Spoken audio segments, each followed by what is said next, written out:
Hello students, welcome to let's learn Bachcha Party. आज हम करेंगे क्लास फिफ्थ की हिंदी बुक वीना का चैप्टर नंबर 10। चैप्टर का नाम है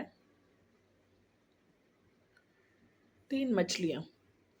बहुत समय पहले की बात है, बहुत पुरानी बात है। उत्तर भारत के पास एक सुंदर सरोवर में तीन मछलियाँ रहती थी। सरोवर मतलब तालाब, पूंड, जिनमें गाढ़ी मित्रता, गाढ़ी मतलब स्ट्रोंग, ठीक है, फ्रेंडशिप थी। तीनों मछलियां सरोवर की अन्य मछलियों के साथ मिलजुल कर विनोद और शेयर करती थी। विनोद मतलब हंसी मजाक, ठीक है। इनमें से पहली मछली का नाम था अनागत विधाता। वह बहुत बुद्धिमान थी और अपने नाम के अनुसार भविष्य की संभावित समस्याओं का हल करने के पहले से ही निकाल लेती थी। दूसरी मछली का नाम था प्रत्युत प्रत्युत प्रत्युमति प्रत्युत्मति।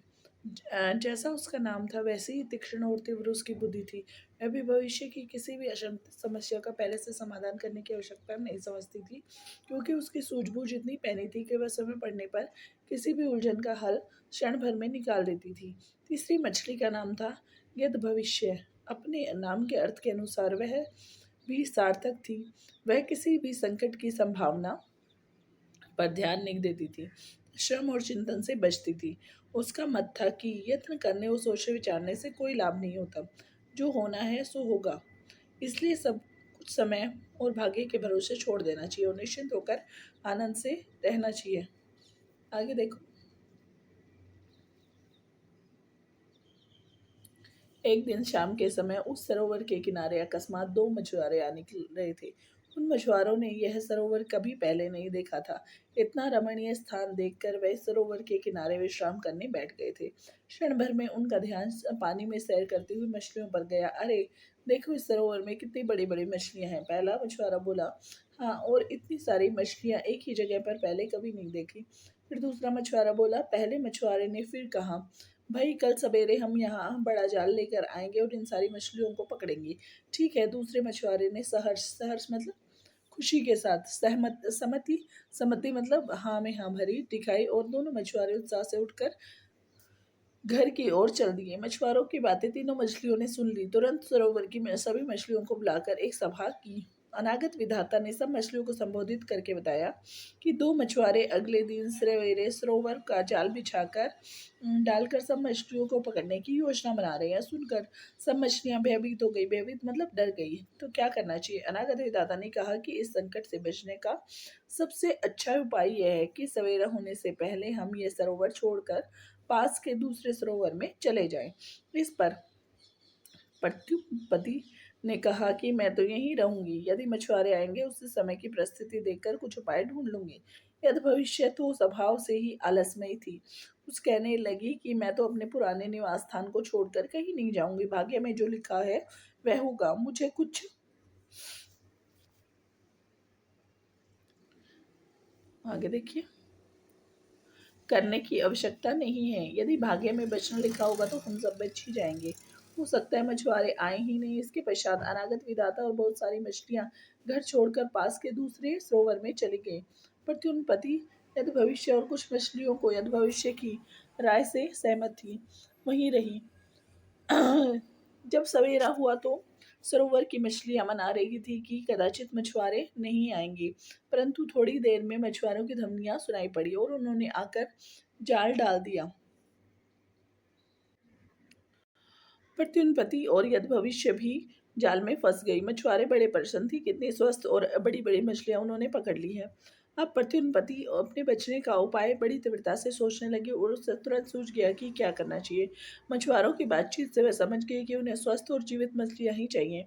उसने उसी क्षण अपना शरीर सिकोड़ लिया और आंखें बंद करके निर्जीव सी बनकर पड़ गई। मछुआरे मछलियों को संभालने लगे तो देखा कि मछली मरी हुई पड़ी है। उन्होंने तुरंत प्रत्युत्पत्ति को जाल से निकालकर सरोवर में फेंक दिया और अपनी प्रत्युत्पत्ति बुद्धि के कारण उसकी जान बच गई। यदि भविष्य की जान नहीं बच सके और मछुआरे उसके और साथी मछलियों को लेकर चले गए। तो ये किसने लिखा है? मालती देवी पंचतंत्र पर आधारित है। अब पंचतंत्र क्या है? पंचतंत्र नीति साहित्य का विशिष्ट ग्रंथ है, जिसे लगभग 2500 से 3000 वर्ष पूर्व भारत में रचा गया था, भारत में ही लिखा गया है। इसके लेखक प्रसिद्ध आचार्य विष्णु शर्मा माने जाते हैं। पंचतंत्र का निर्माण एक शिक्षण सामग्री के रूप में किया गया था। ठीक है, शिक्षण सामग्री मतलब पढ़ने लिखने के लिए, जिसका उद्देश्य बच्चों को रोचक कथाओं के माध्यम से जीवन मूल्य सिखाना था। इस ग्रंथ में नैतिक शिक्षा देने के उद्देश्य से लिखी गई कहानियां हैं, जो विभिन्न पशु पक्षियों के माध्यम से प्रस्तुत की गई हैं।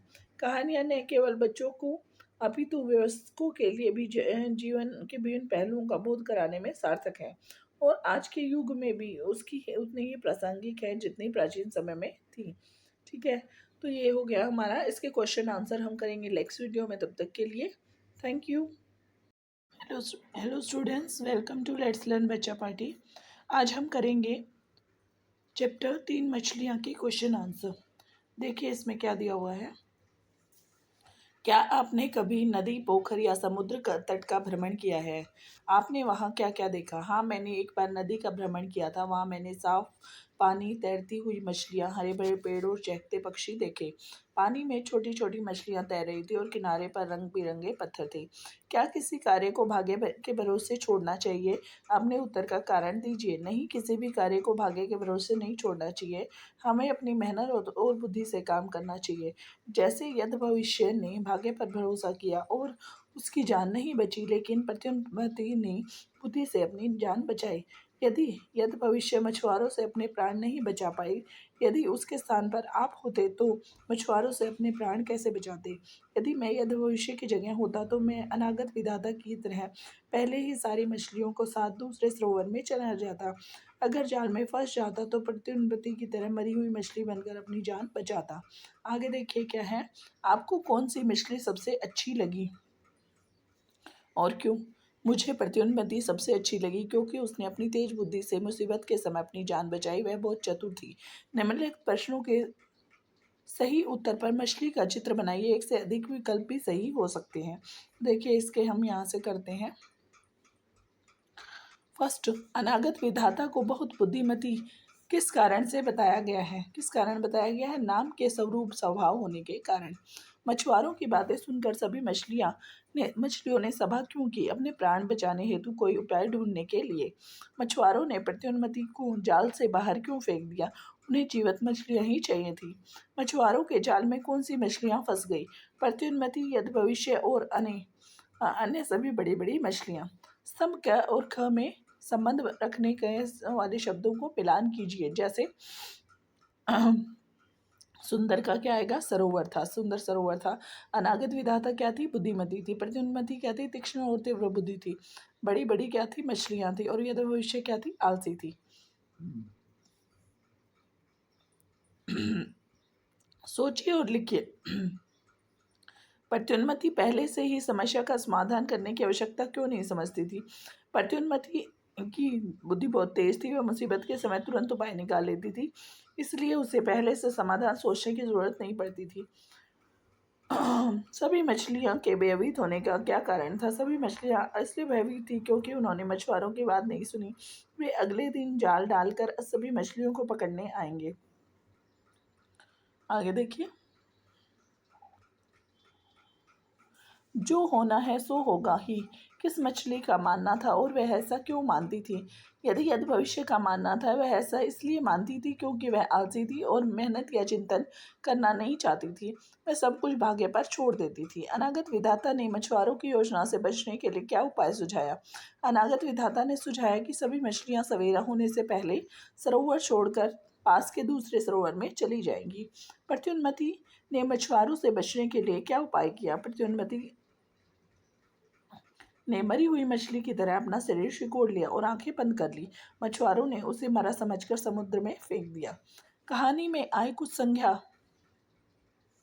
सर्वनाम, विशेषण तथा क्रिया शब्द नीचे सरोवर में दिए गए हैं। सब सरोवर में दिए गए हैं। इनकी पहचान करते हुए संबंधित परिवार के स्थान पर लिखिए। तो देखिए हम करते हैं। संख्या में क्या आएगा? मछली आएगा, मछुआरा, यद भविष्य, सरोवर, सभा। सर्वनाम में मैं, वह, हमने, उन्होंने, कुछ। और विशेषण जो किसी की विशेषता बताते हैं। सुंदर, अच्छा, दो, तीन, पहली। क्रिया में क्या आएगा? जो किसी को काम को करने का बताते हैं। सोचना, लिखना, जाना, रहना, बचना। कहानी में आए एक वचन और बहुवचनों की खोज करते हुए तालिका को दिए गए धारण के अनुसार पूर्ण कीजिए। एक वचन मछली है, मछलियाँ, तो ध्वनि का क्या बनेगा? ध्वनिया से क्या बनेगा? ध्वनि। ध्वनिया से ध्वनि। मैं, हम, मछुआरा, मछुआरे, आँख, आँखें। नीचे दिए गए उपयुक्त शब्दों से रिक्त स्थानों की पूर्ति कीजिए। मछुआरों का ध्यान पानी में सैर करती हुई मछलियों पर गया। मछुआरों की 3 बातें 3 मछलियों में सुन ली। वह वह कहने लगी कि मैं तो अपने इस पुराने निवास को छोड़कर कहीं नहीं जाऊंगी। उत्तर भारत के एक सुंदर सरोवर में 3 मछलियां रहती थीं। दिए गए विराम चिन्हों से उचित विराम चिन्ह का प्रयोग करते हुए नीचे दिए गए वाक्यों को पुनः अपनी उत्तर पुस्तिका में लिखिए। एक समय की बात है, तो क्या आएगा? ये लाइन आएगी। ठीक है। पहला मछुआरा बोला, अरे देखो इस सरोवर में कितनी बड़ी बड़ी मछलियां हैं। मछुआरों ने सरोवर में अनागत विधाता प्रत्युन्नति अद्वैश और बड़ी बड़ी स्वस्थ मछलियां देखी। हाँ हाँ, और इतनी सारी मछलियां एक ही जगह पर हमने पहले कभी नहीं देखी। दूसरा मछुआरा बोला। मछुआरों की बातें तीनों मछलियों ने सुन ली, तो पूर्ण विराम आएगा। ठीक है। अनुमान और कल्पना। प्रत्युन्नति ने मछुआरों से बचने की जो योजना बनाई, यदि वह उसमें सफल न होती तो उसकी अन्य योजना क्या हो सकती थी?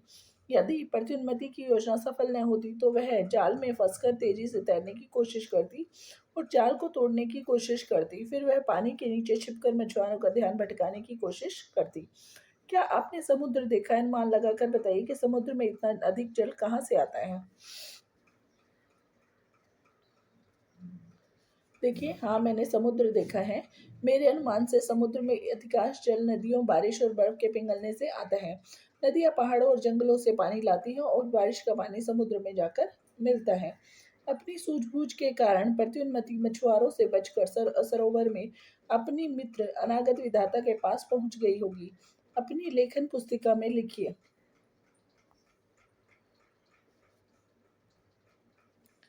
प्रत्युन्नति, अनागत विधाता तुम्हारी सलाह सही थी। मैंने अपनी बुद्धि से मछुआरों की जान बचाई। मैंने मरी हुई मछली की तरह व्यवहार किया और उन्हें सरोवर में फेंक दिया।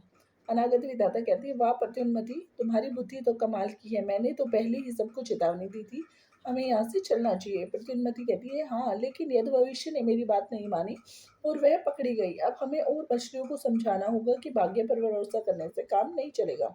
फिर अनागत विधाता कहती है, बिल्कुल, हमें हमेशा सतर्क रहना चाहिए और अपनी बुद्धि का उपयोग करना चाहिए। अब आगे देखिए। बूझो तो जाने। नीचे पानी में तैरती हुई मछलियों को ध्यान से बताइए कौन सी बिल्कुल एक जैसी 2 मछलियां हैं। ठीक है। एक जैसी मछलियां बतानी है, तो ये है 2 और 4 नंबर। ये जो 2 नंबर है और 4 नंबर है, दोनों एक जैसी हैं। ठीक है।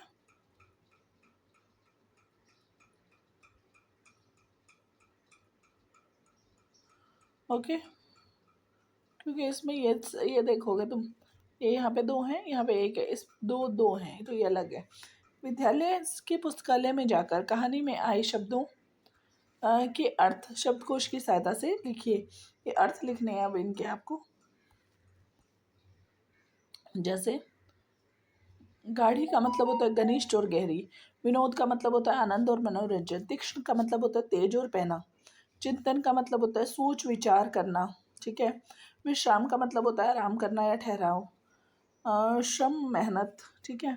अब अंगूर खट्टे हैं।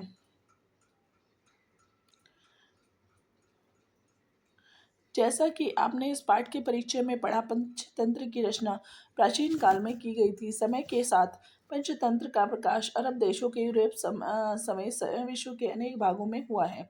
प्राचीन यूनान, वर्तमान ग्रीस में रचित और संपूर्ण यूरोप में प्रचलित इस पर दंत कथाएं भी पंचतंत्र की प्रेरणा से रची गई है और कालांतर में संपूर्ण विश्व में प्रसारित हुई हैं। आपने इन्हीं दंत कथाओं में से एक कहानी लोमड़ी और अंगूर खट्टे हैं अंगूर के नाम से पढ़ी या सुनी होगी। दिए गए चित्र की सहायता से खट्टे हैं अंगूर कहानी को अपने शब्दों में कविता या कहानी के रूप में लिखे गतिविधि को शिक्षक या अभिभावक की सहायता से भी कर सकते हैं आप। ठीक है। तो ये आपने सबने पढ़ी होगी कि एक लोमड़ी थी, वो बार बार अंगूरों को पकड़ने के लिए झपटी और लास्ट में जब उसको अंगूर नहीं मिले तो उसने बोल दिया कि अंगूर खट्टे हैं। ठीक है। तो इस कहानी से हमें ये शिक्षा मिलती है कि हमें अपनी असफलता को स्वीकार करना चाहिए, बहाने नहीं बनाने चाहिए, मेहनत और धैर्य से हमें अपने लक्ष्य को पा सकते हैं। ठीक है, तो इसी के साथ ये क्वेश्चन आंसर और चैप्टर हमारा कंप्लीट हुआ। आगे हम करेंगे नेक्स्ट वीडियो में, तब तक के लिए थैंक यू।